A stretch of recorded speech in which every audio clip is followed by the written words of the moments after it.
चलिए क्लास को स्टार्ट करते हैं।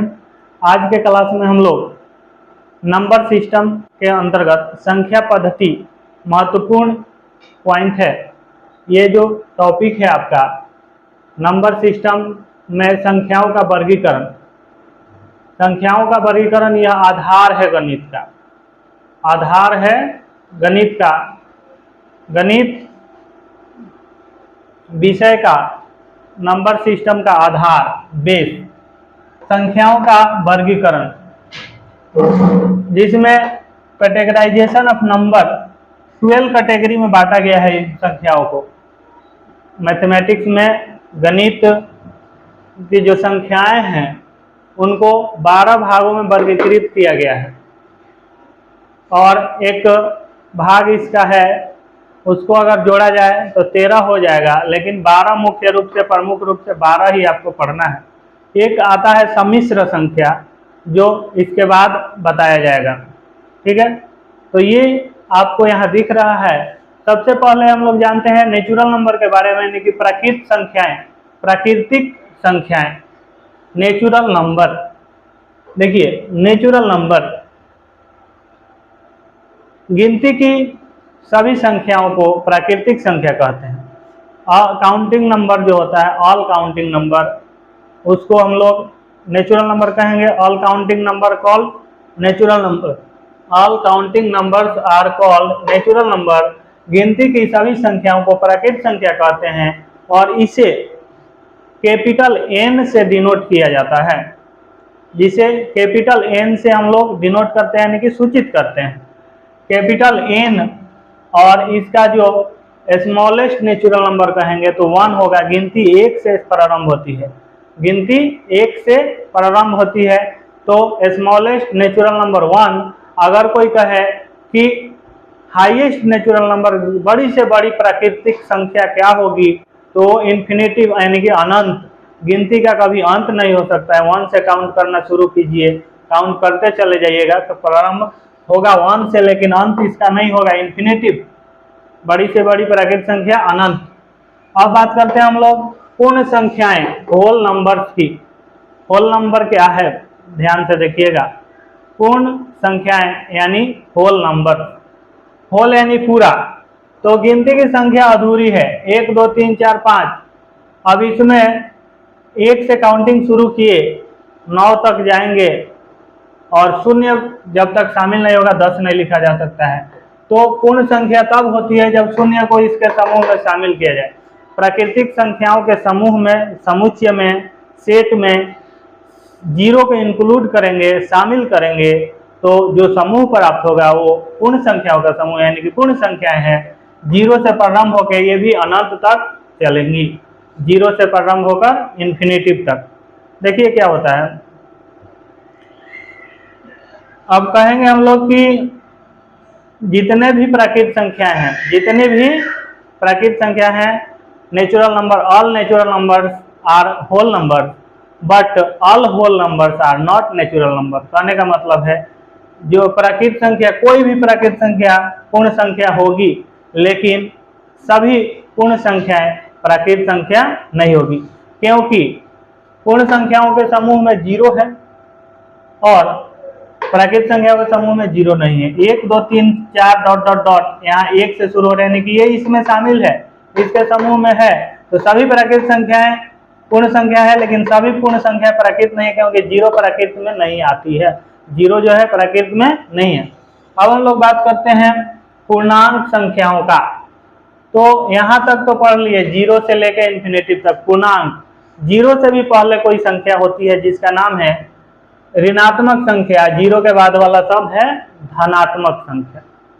0 के पहले ऋणात्मक, 0 के बाद धनात्मक। तो यहाँ पे हम लोग बात करेंगे ऋणात्मक, धनात्मक और 0 को जब संख्याओं के समूह में शामिल किया जाता है, यानी कि प्राकृतिक संख्या हो गया, पूर्ण संख्या हो गया, प्राकृतिक संख्या के समूह में 0, धनात्मक और ऋणात्मक संख्याओं को शामिल किया जाता है, तो जो समूह हमें प्राप्त होता है वो पूर्णांक का समूह होता है, उसे पूर्णांक संख्या कहते हैं। और पूर्णांक संख्या जो है i से डिनोट की जाती है, i से इसको सूचित करते हैं, इंटीजर। और एक चीज है z, इसको हम लोग जेड से भी सूचित करते हैं। इंटीजर को हम जेड से भी सूचित कर सकते हैं। जेड शब्द जो है जेहलीन से लिया गया है, जिसका अर्थ होता है गणना करना। तो जेड से भी इंटीजर को डिनोट किया जाता है। अब बात करते हैं हम लोग कि ये प्रारंभ कहाँ से। तो इंटीजर का ना तो आदि है और ना अंत है, ये तो अनंत है। माइनस इन्फिनेटिव से लेकर के प्लस इन्फिनेटिव तक, ये जो है माइनस इन्फिनेटिव से कहाँ तक, प्लस इन्फिनेटिव तक चलती है। इंटीजर पूर्णांक संख्याएं जो है, पूर्णांक संख्याएं देखिएगा, पूर्णांक संख्या इंटीजर माइनस इन्फिनेटिव से स्टार्ट होगी, -3, -2, -1, 0, 1, 2, 3 dot dot dot plus infinitive तक, यानी कि माइनस इन्फिनेटिव से स्टार्ट होकर प्लस इन्फिनेटिव तक चलती है। ये है पूर्णांक संख्याएं। तो सभी पूर्णांक संख्याएं पूर्ण संख्या नहीं हो सकती है, सभी पूर्णांक संख्या प्राकृत संख्या भी नहीं हो सकती है, लेकिन सभी प्राकृत संख्याएं पूर्णांक हो सकती है और सभी पूर्ण संख्याएं भी पूर्णांक हो सकती है। अब बात करते हैं कि क्या 0 एक पूर्णांक संख्या है। तो हाँ, 0 भी एक पूर्णांक संख्या है, 1 भी एक पूर्णांक संख्या है, लेकिन कहा जाए कि -3 जो है परिमेय प्राकृत संख्या है। -3 एक प्राकृत संख्या है तो नहीं है, क्योंकि प्राकृत संख्याओं के समूह में नेगेटिव ऋणात्मक संख्याएं नहीं होती है। अब हम बात करते हैं यहाँ पे कि सभी पूर्णांक संख्याएं पूर्ण नहीं हो सकती है और प्राकृत भी नहीं हो सकती है, लेकिन सभी प्राकृतिक संख्याएं पूर्णांक होगी और सभी पूर्ण संख्याएं भी पूर्णांक होगी, क्योंकि इसके समूह में ये दोनों शामिल है। अब बात करते हैं हम लोग आगे, जो आपका पॉइंट है वो है परिमेय संख्याएं। परिमेय संख्याओं Q से डिनोट किया जाता है और परिमेय संख्या की परिभाषा क्या होती है। देखिए, वे सभी संख्याएं जिसको हम लोग P/Q के रूप में डिनोट कर सकते हैं, वे सभी संख्याएं जिनको हम लोग P/Q के रूप में लिख सकते हैं, Q नॉट इक्वल टू 0 हो, अब P और Q क्या हो, इंटीजर हो। P और Q इसमें से कोई भी होना चाहिए इंटीजर, Q के स्थान पे 0 नहीं होना चाहिए, यानी कि Q के स्थान पे 0 ना होकर बाकी कोई भी संख्या हो सकता है, कोई भी इंटीजर हो सकता है। 0 छोड़ दीजिए, बाकी कोई भी इंटीजर ले सकते हैं, माइनस में ले या प्लस में ले, ठीक है।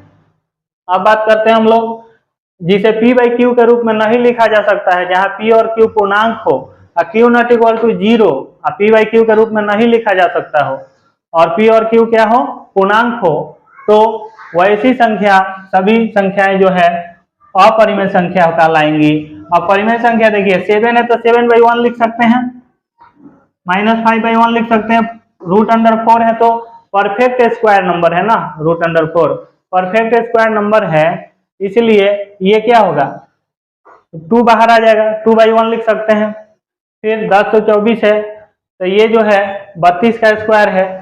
0 को 0/1 लिख सकते हैं आप, 0 है तो 0/1 लिख सकते हैं। P/Q हो गया, Q नॉट इक्वल टू 0 भी है, क्योंकि Q के स्थान पे 1 है, तो ये 0 भी एक परिमेय संख्या है।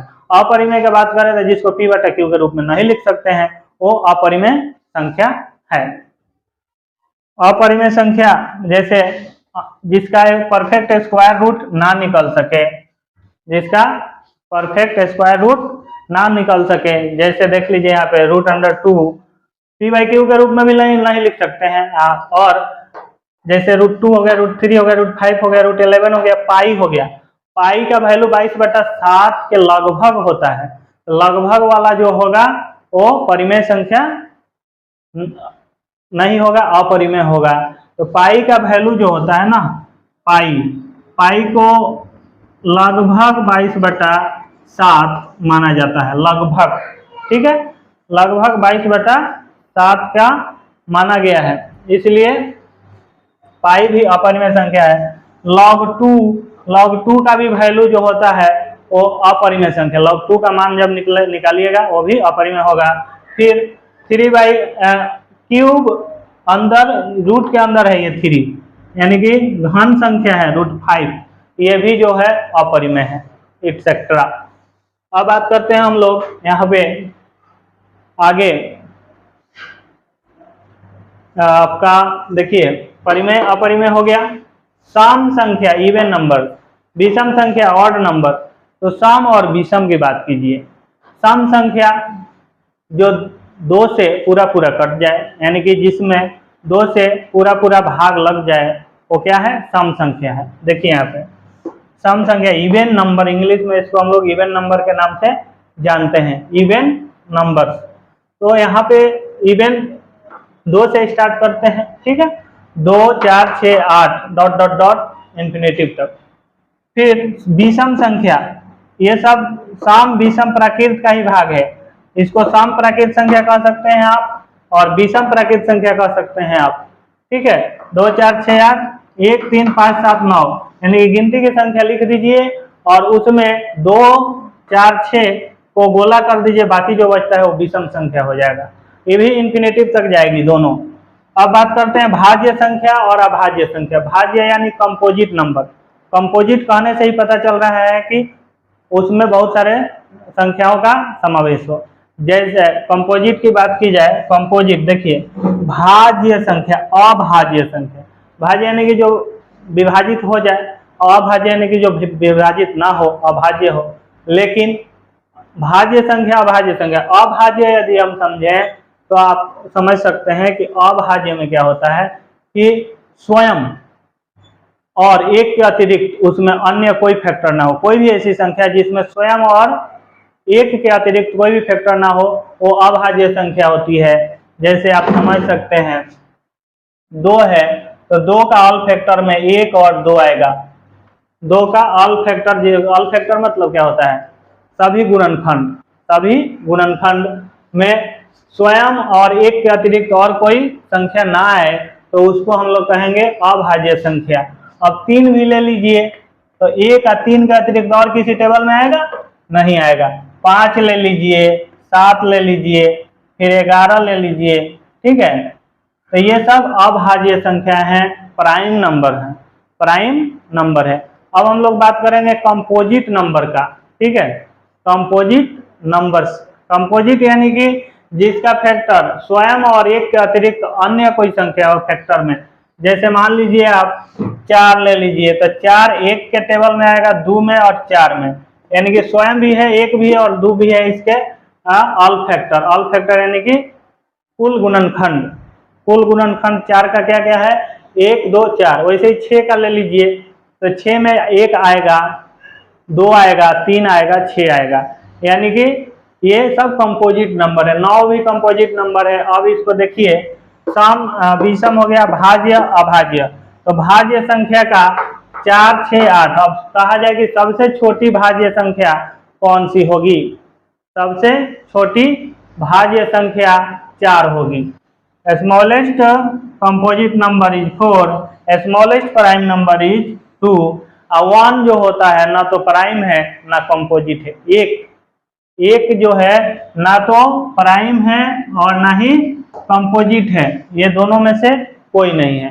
स्मॉलेस्ट नेचुरल नंबर है। 1 को ना प्राइम कहेंगे ना कंपोजिट, ठीक है। तो सबसे छोटी भाज्य संख्या 4 और सबसे छोटी अभाज्य संख्या 2। अब सह अभाज्य की बात करते हैं हम लोग।